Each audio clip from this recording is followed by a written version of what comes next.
Hoje a live especial, nós vamos falar do Tai Chi e do Jiu-Jitsu, das suas semelhanças até os desafios que vêm acontecendo atualmente. Vocês têm acompanhado, para quem gosta de artes marciais, a parte de combate, mestres de Tai Chi desafiando lutadores de Jiu-Jitsu, desafiando lutadores de MMA, e o que tem acontecido com isso, né? Qual é o resultado dessa experiência, tá bom?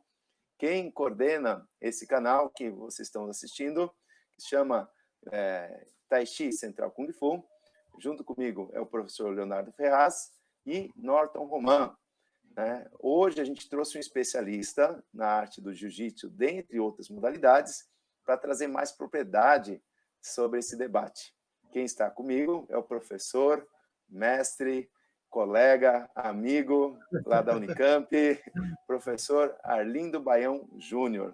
Professor Arlindo, ele pode complementar um pouquinho mais das informações que eu vou estar passando, né? Ele tem tanto uma bagagem na parte esportiva, ele é atleta, ele é técnico, ele é faixa preta em diferentes modalidades de artes marciais, já representou o Brasil em campeonatos internacionais, tanto como atleta quanto como técnico, né? E dentro da Faculdade de Educação Física da Unicamp, ele tem se especializado na pedagogia do ensino das artes marciais, né? E recentemente ele tem feito um bom trabalho no YouTube, é um canal que se chama Budô Ensina, que fala da pedagogia, e mais recentemente sobre o ensinar a lutar para as crianças que querem desenvolver o jiu-jitsu. Acertei, professor? É isso mesmo? Muito Fala bom, um pouquinho. É isso mesmo? É isso mesmo. Bom, tem esse meu canal no YouTube, o Budô Ensina, e também tenho no Instagram passado algumas dicas para professores que querem começar a dar aulas para crianças. Dou bastante curso sobre formação, então formação de professores, e atualmente estou montando uma versão desse curso online para que os professores possam fazer mesmo à distância nessa época de pandemia.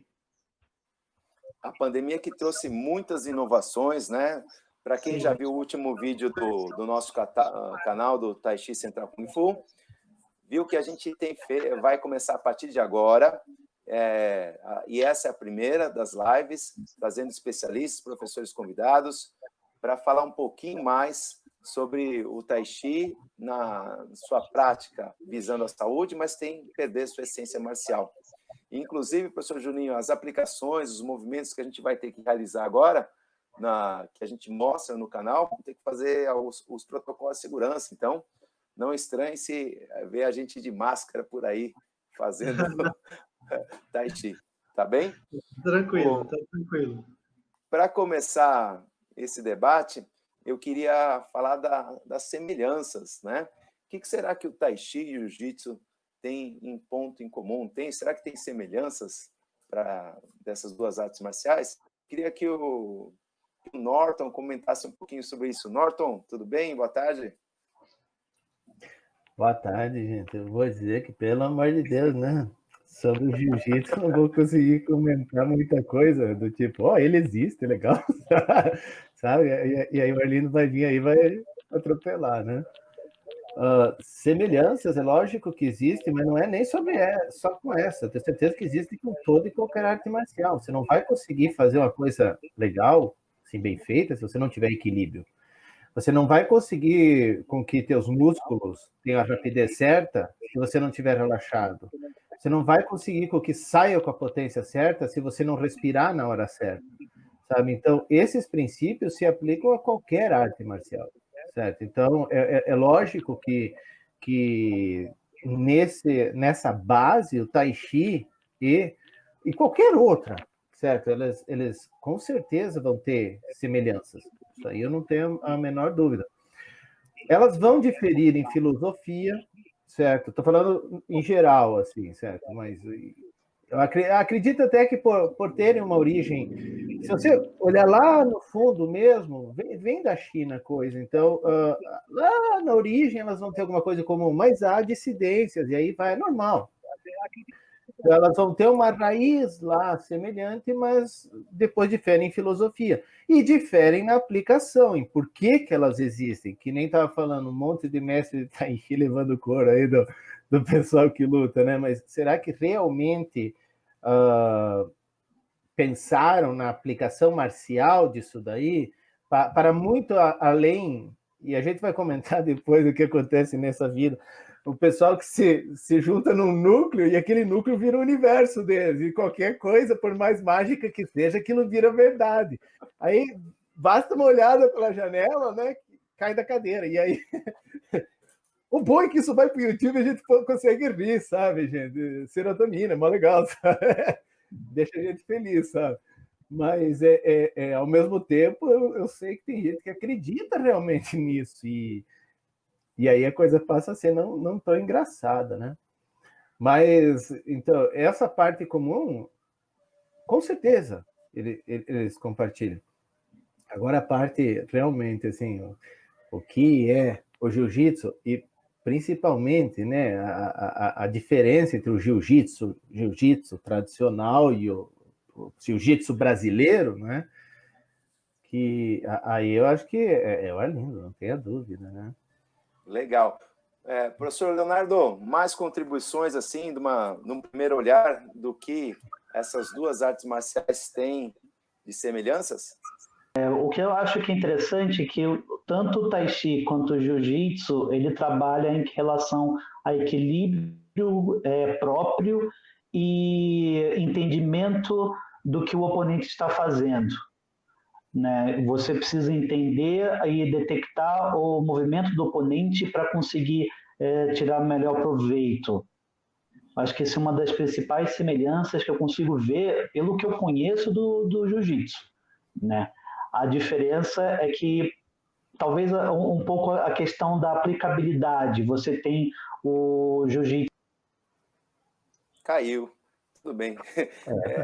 Pessoal, só para todo mundo entender, eu, o professor Leonardo e o Norton, nós estamos revezando a cada semana um bug de conexão. Então, 3 semanas atrás foi o Norton, semana passada eu, durante uma live, professor Arlindo, que nem está acontecendo agora com o Léo, caiu para mim, né? Então hoje é a vez do professor Leonardo, a gente pede a compreensão. Então, Juninho, enquanto isso, fala das suas... o que você acha como tem de semelhança entre o Tai Chi e o Jiu-Jitsu?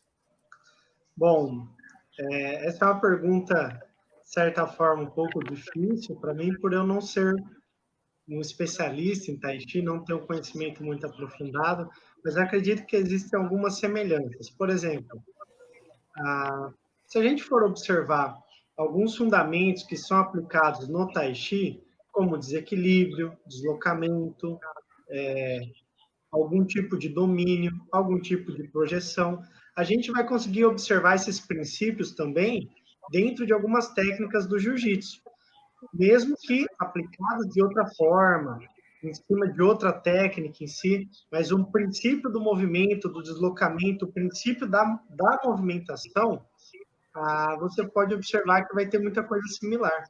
Então, acho que, tecnicamente, apesar de serem artes marciais diferentes, com objetivos diferentes, com origens que divergem, com histórias diferentes, alguns dos princípios que estão dentro delas são similares.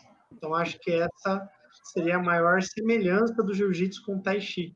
Esses princípios de deslocamento, torção, projeção, enfim, é isso que eu acho, se for. Legal. Pessoal, então, eu queria juntar um pouquinho essa síntese que a gente começou esse diálogo e lembrar, como o Norton falou, da origem comum. Alguns historiadores falam que essa origem comum das artes marciais asiáticas se deu entre a região da Índia e da China, do intercâmbio de técnicas, quando os povos começaram a sistematizar os seus treinamentos, seja para defender sua tribo, seja para formar um exército. Essa sistematização do treinamento deu origem à arte marcial. E a China começou a desenvolver isso com o nome de técnicas marciais, ou, posteriormente, o Wushu, né?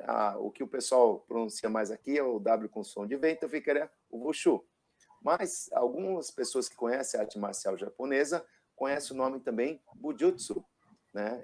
O ideograma é o mesmo, pena que a gente está conseguindo expor aqui, mas o ideograma Wushu e Bujutsu é o mesmo. E esse Wushu, ele deu origem à China diferentes estilos de treinamento, dentre eles o Tai Chi. O Tai Chi, na sua prática marcial, também é Wushu. Da mesma forma, o Jiu-Jitsu brasileiro, que a gente conhece mais aqui no nosso país, também teve raízes no Bujutsu. O Bujutsu, que é o conjunto de técnicas marciais treinada no Japão, para cada especialidade, por exemplo, o bastão Bo era Bo-Jutsu, a espada Ken-Jutsu, e o Jiu-Jitsu, que é pronunciado aqui Jiu-Jitsu, esse Jiu-Jitsu, ele era basicamente o sistema de mãos nuas, né, ou mãos livres, ou pequenas armas. Desse ideograma que se chama Ju, ou pronunciado aqui no Brasil Gil, é suavidade ou flexibilidade, ou no sentido de adaptação. Então, o ideograma Ju, de Jiu-Jitsu, tem esse sentido de você se adaptar ao adversário.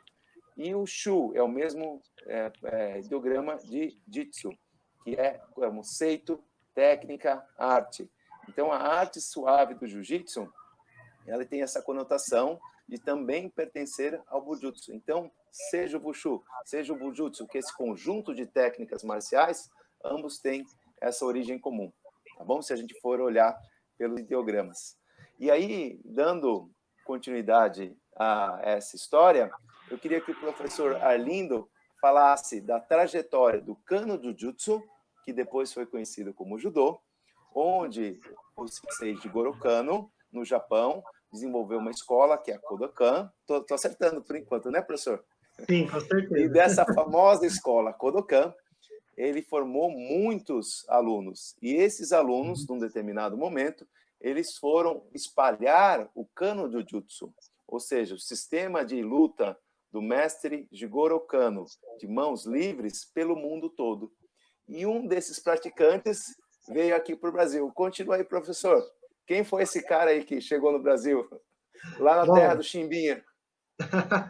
Bom, eu vou contar um pouquinho dessa história. É uma história interessante que, se a gente pega a construção do judô, ele vem quebrando uma ideia antiga de arte marcial.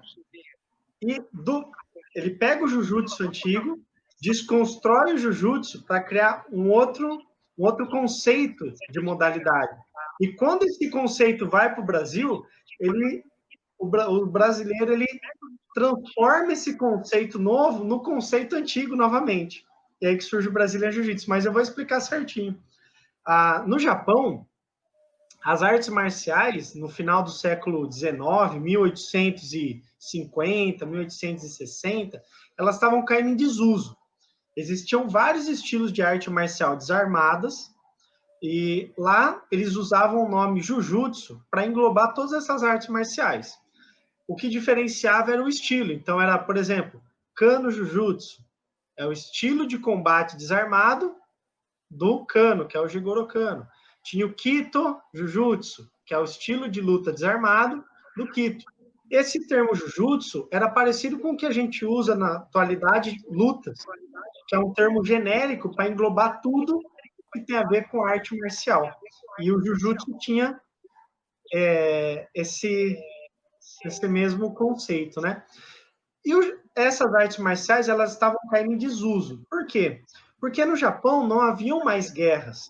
E essas artes marciais, elas tinham sido desenvolvidas para serem utilizadas em guerras, em combates reais, onde você vai utilizar essa arte marcial como um sistema de ataque e defesa que pode definir sua nação vai vencer, se você vai sobreviver ou se você vai morrer, tá?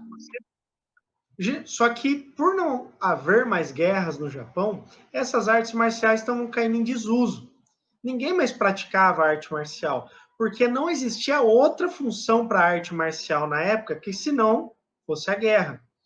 Jigoro Kano estudou alguns estilos de arte marcial antigos e ele percebeu uma coisa, que a arte marcial ela poderia ter outra função, que não só a guerra. Então, ele concebeu o judô a partir dessa visão, uma visão diferente. Eu não ia aprender judô porque eu vou para uma guerra. Eu ia aprender judô basicamente por 3 motivos. Primeiro, porque eu ia aprender técnicas de defesa pessoal. Então, eu ia aprender técnicas de arte marcial, de defesa pessoal. O segundo motivo é porque eu ia treinar o meu corpo. Então, você vê que essa concepção de trabalhar o corpo, de treinar o corpo, Jigoro Kano fala de educação física, ela surge primeiramente nas artes marciais através dessa concepção do Jigoro Kano no Japão. Até antes dele não existia essa concepção, vou treinar para fortalecer o meu corpo. E ele traz essa concepção. Em terceiro lugar, para fortalecer a minha mente. E a mente, ele dividia em 2 áreas, basicamente. A parte mental, então a parte mental era relacionada a estratégia, raciocínio, criatividade, eu enxergar o timing da luta, eu criar uma estratégia. Então essa é a parte mental. E ele também tinha dividia a parte mental em parte moral. A parte moral está diretamente relacionada com virtudes, como perseverança, como respeito, como lealdade. Então, você vê que a concepção da arte marcial, ela mudou drasticamente a partir da criação do judô. Ele pegou algo que antes era voltado somente para guerra e transformou essa arte marcial num instrumento para trabalhar o seu corpo e a sua mente, tanto nas questões morais quanto as questões intelectuais, além de você aprender as técnicas de combate. Bom, partindo desse ponto, o judô se difundiu pelo Japão, se tornou a modalidade japonesa mais difundida, foi implementada nas escolas, enfim, virou o esporte do Japão, né? E com isso, o Jigoro Kano começou a enviar alguns de seus alunos para difundir o judô pelo mundo. Então, ele mandou alguns alunos dele para a Europa, ele mandou alguns alunos dele para os Estados Unidos, ele mandou alguns alunos dele para outros países da Ásia e também mandou uma leva que veio para o Brasil especificamente. Para você ter uma noção da importância do judô, o presidente dos Estados Unidos, na época, recebeu um aluno do Jigoro Kano para aprender judô. Então, você vê a importância que tinha isso na época. Agora, eu não me recordo o nome, mas eu acho que foi o Roosevelt. Talvez tenha sido Roosevelt. E, continuando, uma dessas remessas veio para o Brasil, mais especificamente na terra do Chimbinha, também conhecida como Belém do Pará, na qual ele ajudou a colônia japonesa a se estabelecer em Belém do Pará. Para quem não sabe, a maior colônia japonesa do mundo, fora do Japão, é no Brasil. E de grande parte foi formada por essas imigrações no começo do século, né? E o que aconteceu? Esse aluno específico, ele ajudava na difusão do judô, mas ele também realizava alguns desafios para levantar dinheiro. Então, ele ia no circo, era uma coisa tão diferente, que ele ia no circo e falava assim, olha, desafio aqui qualquer homem a me enfrentar. Se ganhar de mim, eu pago R$1.000. Só que para me enfrentar, tem que pagar 100. E assim, ele ia difundindo o judô e, ao mesmo tempo, levantando dinheiro e fazendo esses desafios. Esses desafios não eram aprovados pelo Japão. A Kodokan era contra qualquer tipo de demonstração que envolvesse desafios. Só que esse japonês saiu do Japão, nunca mais voltou, e ele foi meio que tendo que se virar, né? Afinal, ele estava longe do país, num lugar que ele não sabia a língua, provavelmente não conhecia ninguém. Então, ele começou a fazer essas apresentações em circo, tá? E, a partir dessas apresentações, ele ficou muito amigo do dono do circo. E o dono do circo se chamava Gastão Gracie. E o dono do circo falou assim, que essa luta que você faz aí, essa coisa, eu acho muito legal. Por que você não ensina isso para os meus filhos? Até então, ele não dava aulas, ele só fazia demonstrações. Com a amizade com o dono do circo, ele começou a dar algumas aulas dessa arte marcial japonesa, na qual era conhecida na época como Kano Jujutsu. Mas eles falavam que o que é você luta o que é? Jujutsu. Técnica desarmada. Imagine um japonês falando Jujutsu e um brasileiro entendendo Jujutsu. Vira o quê? Vira Jiu-Jitsu. Aí você vê a mudança de nome. Foi uma adaptação, um erro de tradução. E não é uma culpa do Brasil, porque o presidente dos Estados Unidos que treinou judô, em uma de suas cartas, relatando, ele disse que estava muito contente com as aulas de jiu-jitsu. Então você vê que o presidente dos Estados Unidos, que falava inglês, também entendia essa arte marcial como jiu-jitsu. E no Brasil, ela começou a ser ensinada dessa forma, através desse japonês e desses desafios no circo. Só que aí aconteceu uma coisa interessante. Os brasileiros, presidente Roosevelt, acertei. Aconteceu uma coisa interessante. Os brasileiros que treinavam essa arte marcial, eles não tinham essa concepção que o Jigoro Kano tinha criado, de treinar o corpo, treinar a mente. Eles treinavam essa arte marcial, mas com uma outra concepção, de eficácia em combate real. E qual que era o combate real que acontecia na época? Era guerra entre clãs, com espadas, lanças? Não. Você acha que Belém do Pará, século 20, 1915, ia ter alguma espada, alguma lança, alguma guerra? Tinha nada. O máximo que tinha era um facão de cortar cana. E olha lá. Então, o combate que acontecia na época era o que? Era a briga. Na época, o que tinha de guerra, o mais próximo era a briga. Então, eles começaram a treinar essas técnicas com esse viés, para que elas funcionassem em situações reais de combate da época, que era briga. Por isso que no jiu-jitsu, a gente não tem arma, treinamento com arma, faca, espada, a gente não tem esse treinamento. E no judô de Jigoro Kano, a gente tem. A gente tem kata usando espada, kata usando bastão. Então você vê que o Jigoro Kano, ele trouxe essa raiz japonesa para o judô dos combates armados. Porém, isso não chegou no Brasil, porque não fazia parte do nosso contexto na época. Acho que, em geral, é isso, se for o início do jiu-jitsu no Brasil.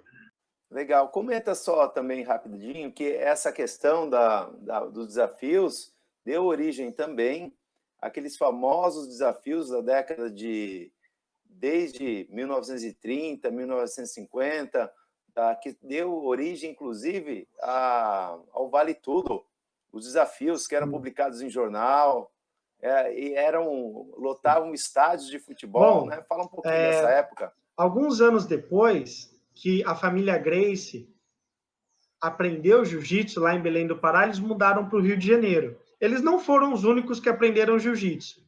Eles são uma raiz, uma linhagem do jiu-jitsu. O Mitsuyo Maeda, que é o japonês que ensinou aqui no Brasil, ele teve vários outros alunos, inclusive outros alunos que seguiram com jiu-jitsu. Então, isso é importante ressaltar. E a família Gracie chegou no Rio de Janeiro, começou a dar aulas de jiu-jitsu no Rio de Janeiro, aulas de defesa pessoal, jiu-jitsu e tal, e eles perceberam o quê? Que a melhor forma deles divulgarem o jiu-jitsu na época era através de desafios. Na época, as artes marciais mais praticadas no Brasil eram duas, capoeira e boxe. Então, envolvia muito misticismo essas artes marciais. Muita coisa no sentido, se o cara te bater assim, ele te mata.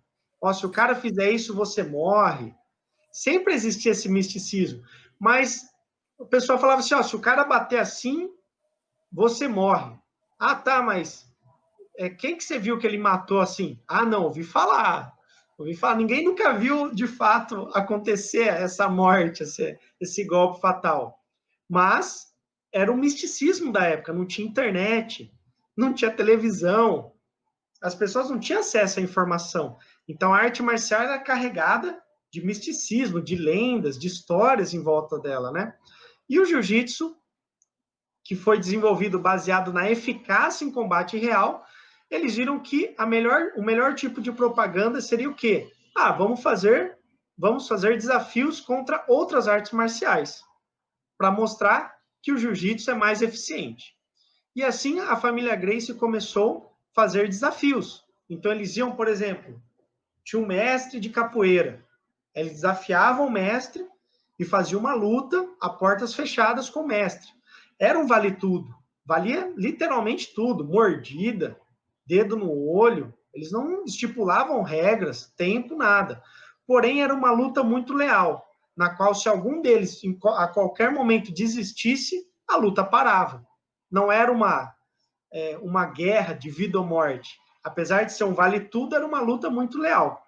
Tá? Inclusive, existem filmagens de VHS, logicamente não dessa época, mas de uma época um pouco mais recente, década de 80, no começo da década de 90, desses desafios gravados em academia, então lutas fechadas, na qual, em qualquer momento que algum desistisse, a luta era encerrada, não tinha mais luta, não era uma agressão gratuita, não era uma vida ou morte. Sim, era um combate, realmente era um desafio que, apesar de não ter regras, eram muito leais, né?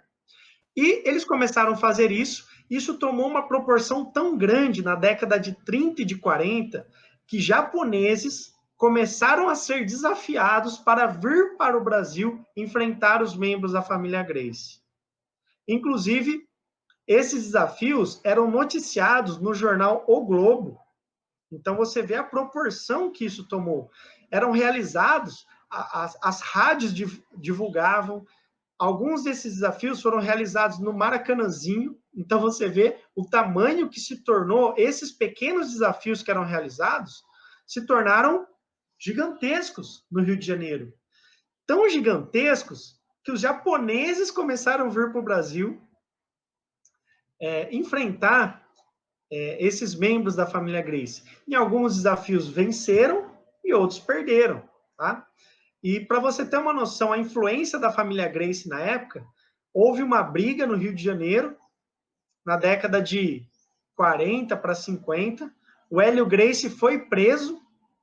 Na época, a polícia pegou, prendeu ele por causa de uma briga, que com o adversário dele, ele encontrou um cara que eles estavam se provocando para um desafio, aí eles se encontraram na rua. Aí o desafio foi na rua mesmo. E a polícia prendeu o Hélio Gracie. Sabe quem foi soltar o Hélio Gracie da cadeia? Presidente Getúlio Vargas. Então você observa, o presidente foi pessoalmente tirar ele da cadeia. Deu indulto presidencial para ele. Então você vê a proporção que esses desafios que a família Gracie promovia tomaram no início da década de 40 até a década de 50, que foi proibido no Rio de Janeiro. E depois, mais para frente, isso foi tomando corpo, foi crescendo, até chegar nos torneios de Vale Tudo, e a partir de 1993, se não estou enganado, a criação do UFC. O UFC, que foi considerado o esporte que mais cresceu no mundo, né? Uma empresa que com custos de aproximadamente 2 bilhões de dólares, né? Uma das empresas que agora, na nossa pandemia, no momento atual, foi a primeira a se reinventar, já oferecer esse entretenimento, né? Tamanho, a proporção que a gente viu no passado, a gente está falando de uns 100 anos atrás, até o dia de hoje, o que esses desafios chegaram à questão do meio esportivo, tá?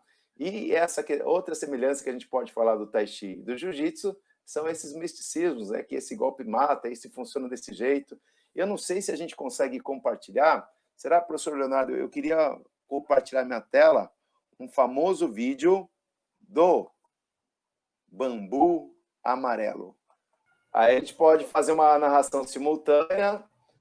Esse, acho que é nos Estados Unidos, é um grupo de praticantes de artes marciais que, através da concentração de energia desenvolvida em exercícios similares ao Tai Chi, é capaz de gerar uma energia que faz esse peãozinho virar desse jeito. E aí, através desse acúmulo de energia, você é capaz de, seja um atacante, não importa o tamanho dele, através de um grito, você impedir o ataque de uma ou mais pessoas na sua direção. Esse é o bambu amarelo. Pessoal, acho que todo mundo, para quem não conhecia, então agora já pôde conhecer. como são essas técnicas. Norton, você foi a primeira vez que conheceu o bambu amarelo, né? Comenta um pouquinho do bambu amarelo, Norton, por favor. Eu fiquei impressionado, se for, sabe? Eu vou dizer para você que as pessoas me surpreendem cada vez mais, sabe? Impressionante, é simplesmente impressionante o que psicologia de grupo é capaz de fazer, sabe? Porque tenho certeza que alguns realmente acreditavam naquilo ali, certo? Isso aí é ponto pacífico. Mas, gente, não tem a menor base, não tem a menor lógica, sabe? Sei lá quanto tempo aquele cara ficou sem escovar os dentes, porque ele gritou com aquele bafo lá, a galera caiu, sabe? Disse, rapaz do céu, esse cara, sabe? Depois dessa daí, sabe? Pelo amor de Deus, homem. Mas, olha, assim, é impressionante. E aí, tem um vídeo também que você acha no YouTube na sequência aí, quando alguém que, inclusive, usa técnicas de solo, né? Fala no vídeo que é jiu-jitsu brasileiro, mas as técnicas de solo, assim, são as que você encontraria também em judô, né? Nossa, é covardia, sabe? É covardia o que acontece, sabe? Assim, atropela o sujeito, é óbvio, né? O cara fica, o que você acha, cara? Eu não consigo classificar isso, sabe? Eu não consigo classificar essa loucura aí, é aquilo que eu disse, né? Ninguém forma uma câmara de eco em que todo mundo fala aquilo e uma mentira repetida várias vezes vira uma verdade, ele acredita naquilo e eu sou super poderoso, eu vou lá e... Oi? Pois é, pena que não combinaram com os russos, né? E o teu oponente não sabia que você era super poderoso e danou-se, sabe? Mas isso é um problema. É um problema porque se você busca por aí, o bambu amarelo, eu acho legal porque ele é escrachado, não deixa de não ser. Os caras se vestem amarelo, o nome é bambu amarelo. A propósito, o link não existe mais, certo? O domínio bambu amarelo não existe mais, sabe? Ele foi fechado. Não sei por quê, mas enfim. Mas tem outros, impressionante. Eu estava vendo, sabe? Tinha um cara lá que desmaiava só com apertar aqui, caía, né? Tinha os pontos de nós conhecemos pontos de pressão, tem uns que são do mal, eles doem mesmo, mas ele punha o dedo aqui, o sujeito desmaiava, caía duro. Aí o National Geographic foi lá, beleza, trouxe e botava, só piscava assim, porque devia estar enfiando o dedão mesmo, né? Legal. O nego só piscava, mas aí o cara dizia, não, a língua dele deve estar numa posição que não favorece isso. Que, velho? Então você está treinando uma técnica que depende da posição da língua do sujeito? Algo me diz que você vai apanhar, certo? Porque imagina a chance do cara estar com a língua na posição correta na hora que você desferiu o seu golpe espetacular. Mas ele tinha um monte de seguidor. Eu já vi, sabe? Ele dizia que ele mandava o Chi, né? Fazia aquilo lá. O cara se achava que estava no Mortal Kombat, sabe? E não dá, gente. Não dá. Não dá. Eu concordo. É muito legal, às vezes, acreditar nesses superpoderes. Harry Potter, mó legal, mas não adianta. Sabe? Não vai acontecer. O superpoder só vem a partir de conhecimento, porque vamos combinar. Se um cara lá, de 2000 anos atrás, visse o que a gente está fazendo agora, é bruxaria. E na Idade Média a gente ia para a fogueira por causa dessa live aqui, sabe? Em 4 lugares diferentes, falando através de um espelho mágico que mostra a todo mundo, a gente ia para a fogueira. Não tem a menor dúvida. Bruxaria? Não. Tecnologia, vem do conhecimento, certo? Então, você tem que ter uma base, não adianta, você tem que parar e pensar e ser crítico. Será que esse negócio... E aquilo que eu já vi, foi para a indústria, danou-se. Tem gente que diz que isso começou com o Bruce Lee, e começou mesmo, a parte da indústria. Mas aí nós vemos hoje os filmes de Kung Fu espetaculares, os caras, sabe, ele pensa, ele flutua, o sujeito flutua, sabe? Santos cabos, Batman, sabe? O negócio Aí o problema é o seguinte, tudo bem, como entretenimento, como visão de lenda, O problema é que muita gente não leva, não pensa assim, né? E sempre vai ter um miserável que vai fazer um teste errado na hora errada e vai dar uma consequência bem ruim para a vida dele, né?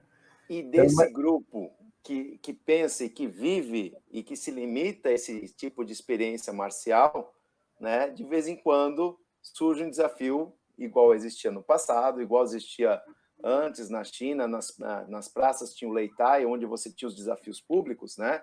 O filme Mestre das Armas mostra isso. Isso veio para os tempos atuais, onde mestres de Tai Chi começaram a desafiar lutadores de MMA, lutadores de jiu-jitsu, quem tivesse pela frente. Inclusive, tem um personagem na China que se chama o Caçador dos Falsos Mestres. Esse lutador de MMA desafia todas as artes marciais que se dizem tradicional e marca eventos e acontecem os desafios, né? E o que a gente vê, geralmente, são essas pessoas que vivem nesse universo onde não há um contexto da luta marcial, onde você tem a força, o nocaute, o chute no rosto, o soco direto no rosto, só dá ruim, acaba, no sentido, pessoas que vivem nesse mundo de ilusão, a ver um combate real, tá bom? Professor Leonardo, o que pode falar um pouquinho mais dessa questão da realidade de combate e talvez pegar um gancho com o que o mestre Nereu sempre dizia sobre a importância do estudo e da ciência? É verdade. Então, uma coisa que a gente pega muito pelo nosso canal do Tai Chi, né? Quando a gente começou a fazer o projeto do Tai Chi, que era examinar todos os movimentos e ver não só o que estava sendo feito daquele jeito, mas qual é a aplicação do movimento e numa situação real de defesa pessoal, né?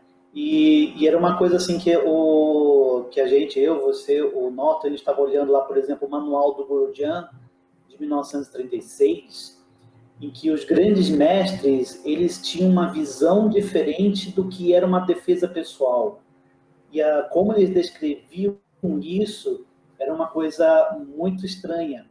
Por exemplo, o que botou lá, assim, você vai pegar a sujeira do chão e jogar no rosto do adversário.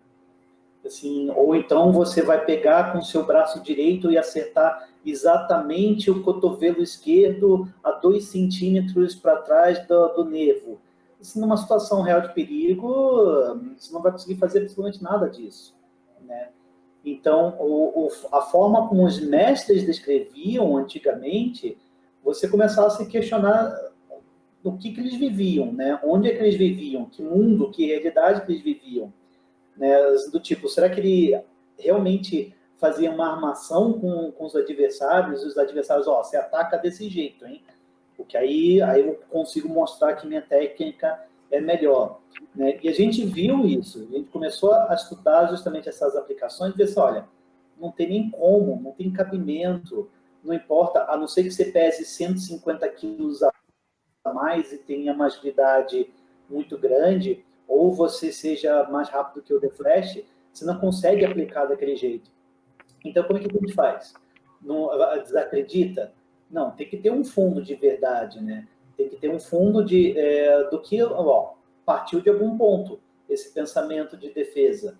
Então, a gente começou a estudar justamente, olha, mas se eu atacar aqui, se eu pegar o braço desse jeito, se eu vier do outro lado, examinar formas diferentes de aplicação, formas diferentes de ataque, ver o que dá certo, ver o que não dá certo, ver como ensinar você conduzir a uma situação que dê certo, como você se afastar de uma situação que dá errado, né?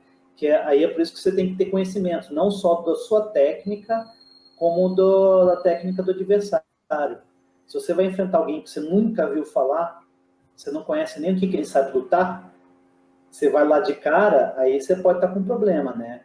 Então, acho que a arte marcial, assim, o conhecimento que a gente adquire é justamente isso, dar um passo para trás, examinar tudo e avaliar de acordo com o que você sabe, né?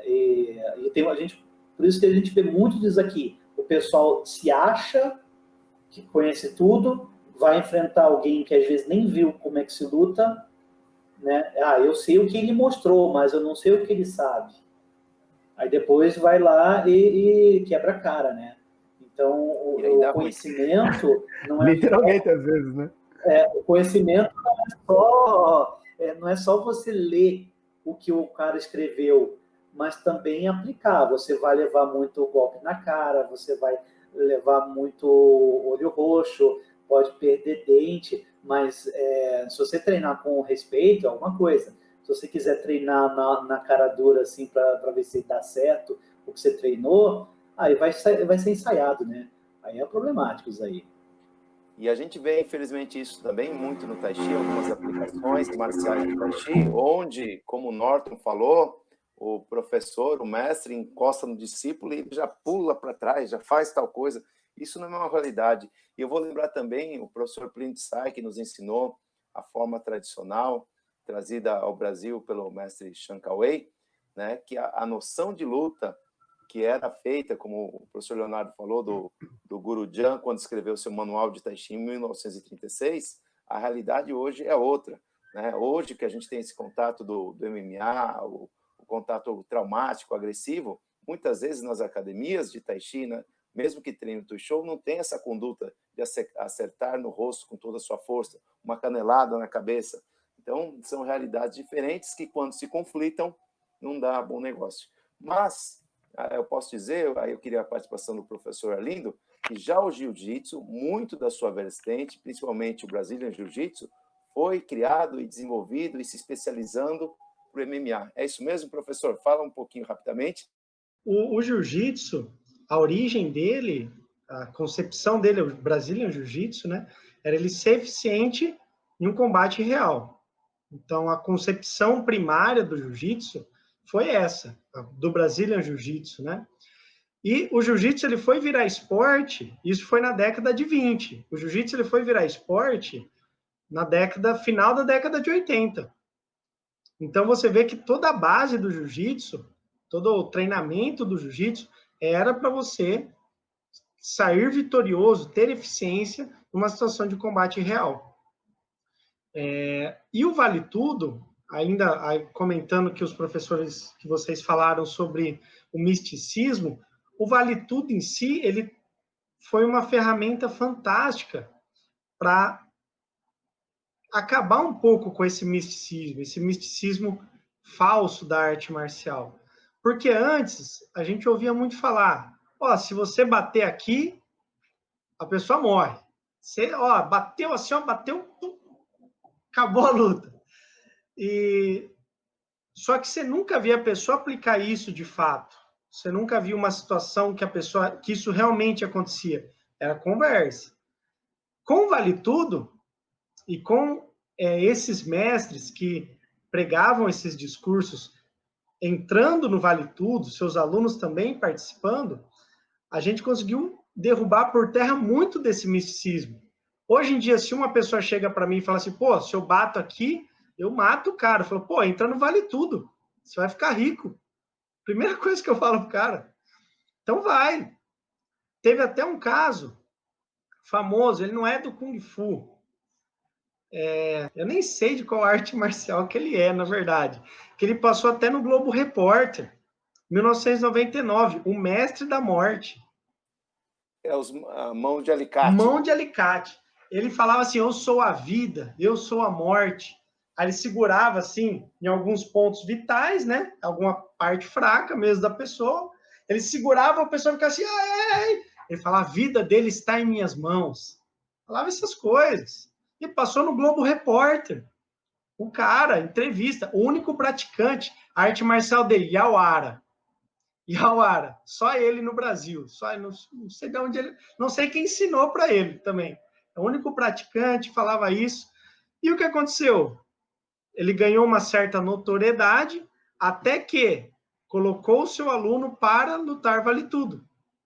Só que daí não avisaram o russo que ele era o mestre da morte, que a vida dele estava na mão do russo. Quer dizer, ao contrário, né? Que a vida do russo estava na mão dele. Esqueceram de avisar ele. O aluno dele, Edson Barbosa, o aluno dele. O aluno dele apanhou que nem criança, cara. Apanhou demais. Na época, O russo, ele não queria para o chão, ele nocauteava e ficava em pé, e falava assim, não, fica em pé. Aí batia, batia. E aí, depois dessa luta, esse mestre desapareceu, ninguém mais teve notícia dele, ninguém mais sabe para onde ele foi, mas isso foi uma das coisas que o MMA trouxe de positivo para as artes marciais. Acabar com o misticismo, com essa concepção errada do que é a arte marcial. Eu acho que o misticismo ele é prejudicial para todas as artes marciais, para todas. Bom, basicamente é isso. E aí a gente tinha nosso querido mestre Nereu, já falecido, ele sempre falava isso, ele ia sempre contra isso, né? Quanto mais a gente estudar, quanto mais a gente buscar a ciência, melhor vai ser a nossa arte marcial, tá? E aí a gente recebeu durante a preparação da nossa live, não sei se a gente consegue ter pelos comentários acesso a mais uma pergunta, eu queria destacar algumas, né? Será que no Tai Chi existe alguma imobilização igual ao Jiu-Jitsu? Eu acho que não. Não na especialidade. A gente falou que tem o Bujutsu, o Jujutsu, né? E dentro do próprio Jiu-Jitsu tem as técnicas do Jujutsu, tem Newaza, que são as lutas de solo. No Tai Chi, tem a regra que quando caiu no chão, tá bom. Já para o Jiu-Jitsu, quando cai no chão, aí é que a coisa fica boa, aí é que começa. Como o professor Arlindo falou, tem sim princípios comuns de alavanca, de desequilíbrio, de deslocamento, que na parte em pé são tão semelhantes quanto o Tai Chi, quanto para o Jiu-Jitsu, né?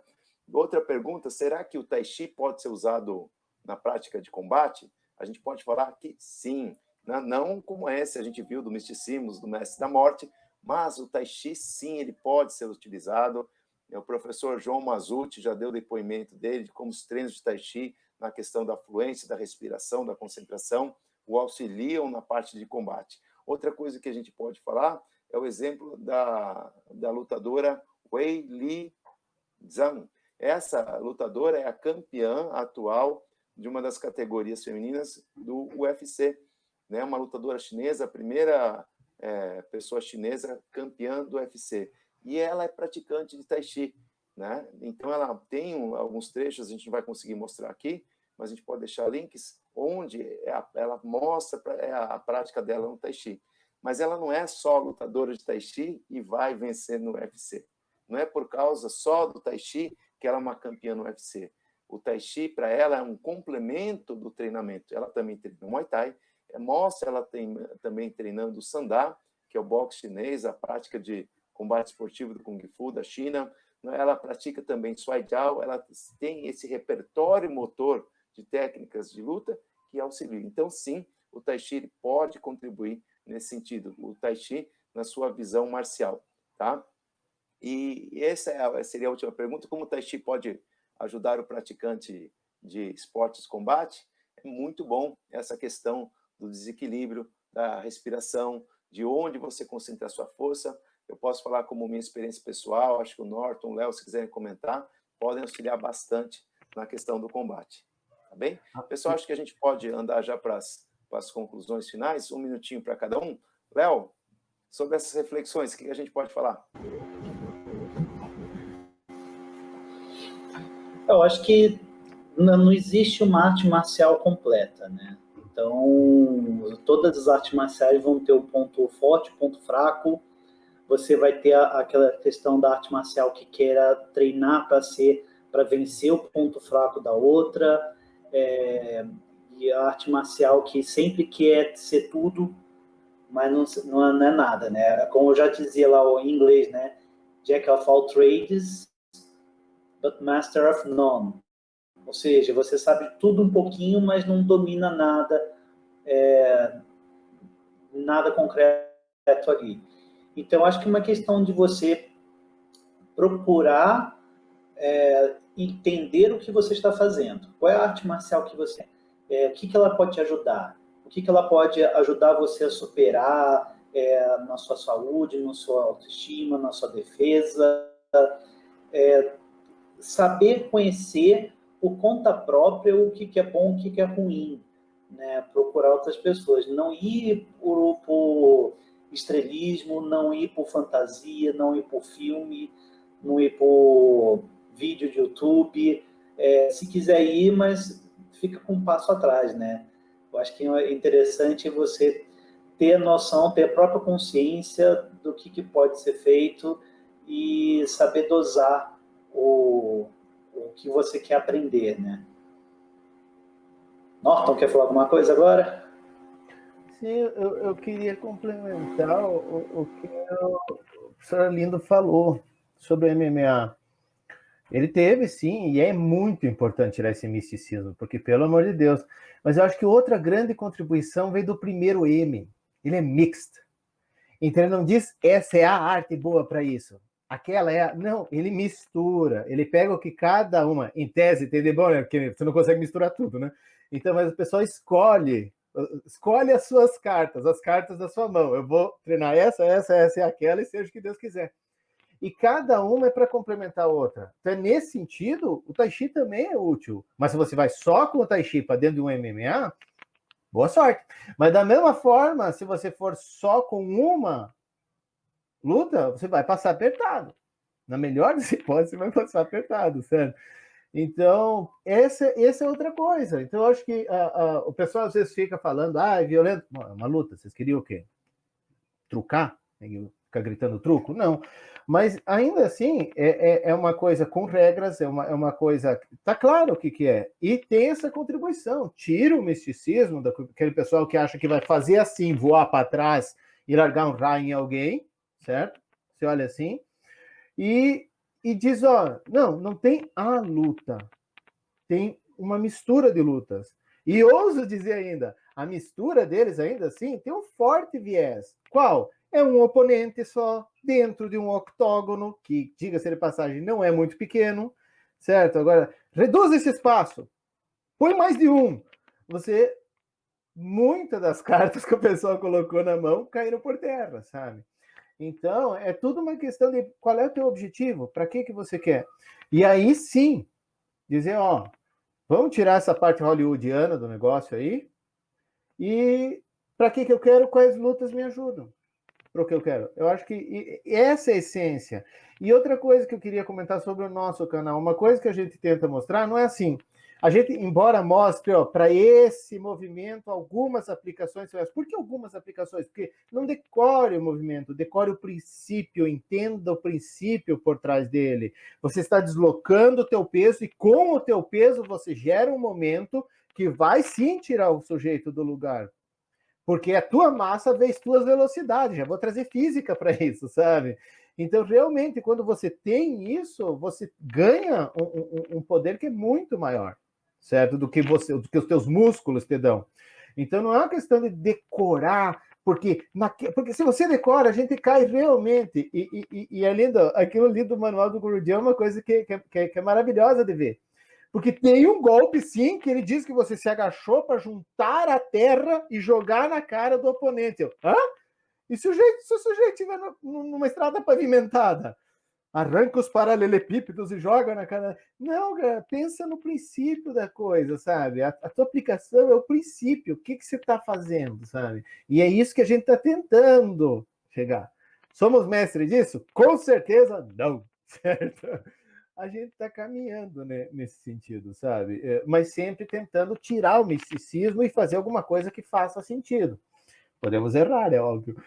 E às vezes dói, né, Léo? A gente sabe que às vezes dói, né? Mas essa é a ideia, era isso que eu queria. Legal. Comentar. Antes de eu comentar e agradecer todo mundo que já escreveu aqui pelo YouTube também, que está interagindo, o professor Arlindo, considerações finais. Bom, pessoal, queria agradecer essa reflexão, esse momento aqui agradável com vocês. E queria falar que eu acho que não só o Tai Chi, mas as artes marciais têm. O professor Leonardo até comentou um pouco sobre isso, é que toda aprendizagem ela é corporal. Então, quando eu vou, por exemplo, eu leio um livro, e esse livro me fala sobre coragem, como que é a coragem, como que ela funciona, como que você tem que aplicá-la na sua vida. Eu absorvo essa informação de uma maneira. Mas quando eu entro num tatame e para eu vencer uma luta eu preciso ter coragem, eu coloco esse ensinamento na prática. O aprendizado é outro. Porque eu aprendo com o meu corpo. O aprendizado não é só ler um livro. Por exemplo, uma criança. A criança ela vai aprender a contar. Antes da criança aprender a contar até 10, o que ela aprende? Ela precisa pegar um objeto, entender que esse objeto é um objeto. E eu dou outro objeto na mão dela. Aí lá, agora é 2. Aí eu dou 3. Por quê?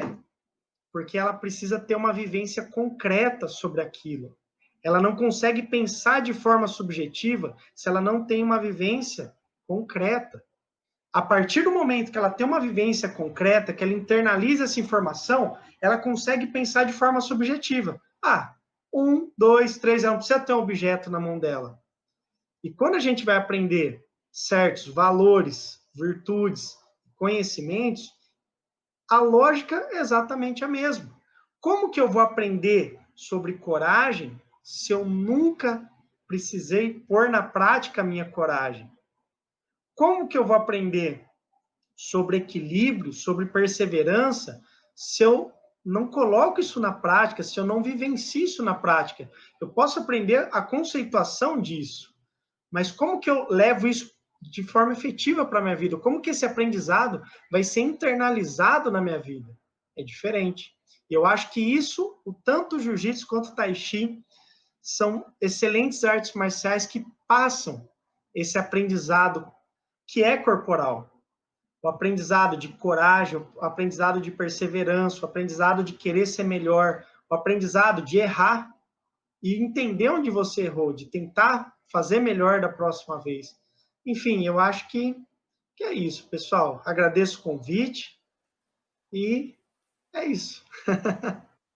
Legal. Professor, acho que o professor Júlio Gavião, a Malu, o Edson, o professor Chile estariam orgulhosos nesse momento da sua fala, viu? Muito obrigado. Pessoal, quero agradecer também, né, o professor Lucas Lagoa, a Luana, o mestre Pedro Barbosa, lá dos Estados Unidos, nos acompanhando pelas contribuições, falou do presidente Roosevelt, falou também do Putin, que é 6º grau, faixa preta de judô, tem a Duda Sutolin, né, a participação do João Mazuti, que falou que eu aprendi as mãos de alicate com... Foi daí que vem as mãos de alicate, que eu uso as mãos de alicate, tá bom?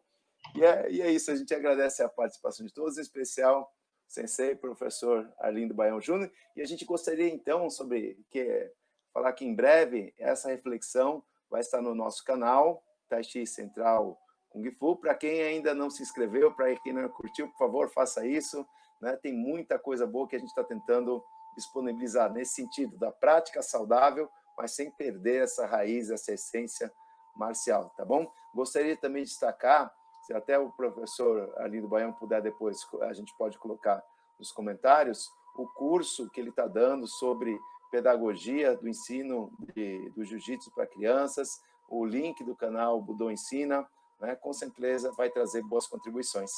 Acho que é isso. Valeu, gente. Um bom final de semana. Obrigado, Léo. Obrigado, Norton, também aí pela parceria. Bom descanso a todos. Obrigado. Faz o cumprimento aí. Obrigado, faz aí, calma aí. Misturou os dois. Valeu, gente. Valeu, Léo. Obrigado, pessoal. Um abraço a todos. Bom, professor. Estamos encerrando.